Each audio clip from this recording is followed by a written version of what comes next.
Good morning. I love being outside in God's creation.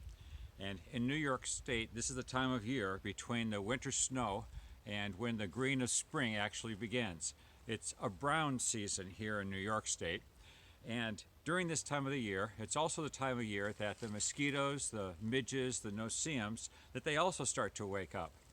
And in damp spots like this one that's behind me, the mosquitoes have chosen to lay their eggs. And it won't be long before those eggs hatch and the larvae will begin to squirm and wiggle in the water. And as they are trying to wait for time when they can sprout wings and fly away as mosquitoes. Now, I don't like mosquitoes. But before I made any deprecatory comments about mosquitoes this morning, I wanted to go ahead and reflect upon some verses that are in the book of Job. You remember the book of Job in the Bible. Job was one of the characters that had all sorts of bad things happen to him. And in Job chapter 38, verses 1 through 7, God starts to speak to Job after Job has been asking God, why have all these things been happening to him? We read in Job 38 that the Lord answered Job out of the whirlwind and said to him, "Who is this that darkens counsel by words without knowledge? Now gird up your loins like a man, and I will ask you, and you instruct me. Where were you when I laid the foundation of the earth? Tell me, if you have understanding. Who set its measurements, since you know? Or who stretched the line on it? Or what were its bases sunk? Or who laid its cornerstone when the morning stars sang together, and all the sons of God shouted for joy?"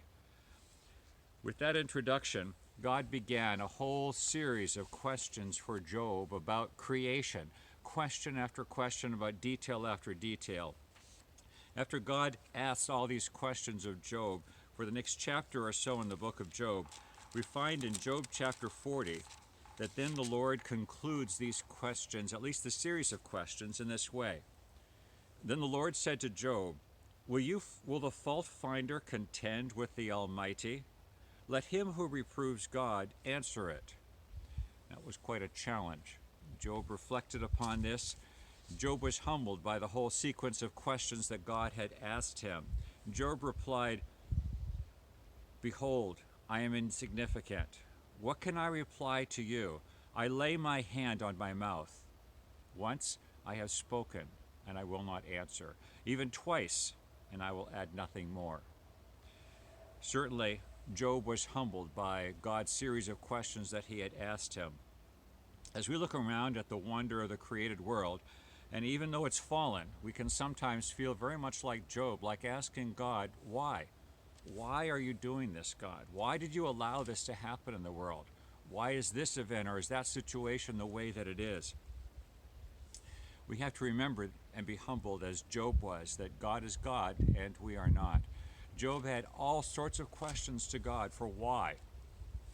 But God asked him a series of questions there at the end of the book of Job. God is God and we are not. This was a message that Job was supposed to understand from the whole picture that is described in the book of Job. By the way, I did a quick search on Google to find out a little bit more about mosquitoes, and I learned that there are 3,500 to 4,000 different species of mosquitoes in the world. However, only about 100 to 200 of those actually bother and bite people.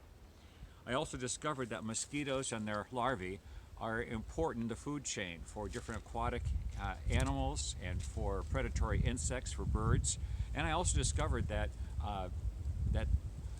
mosquitoes are also important for pollinating different types of flowers that are out there in creation.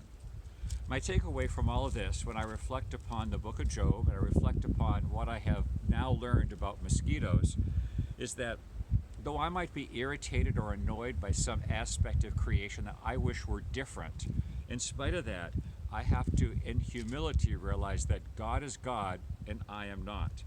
And that God's purposes transcend whatever my irritations or annoyances might be as a human living in His world. God is God and I am not. I shared that this was something that was a challenge to me from God's Word this morning. I hope it'll be a blessing for you as well.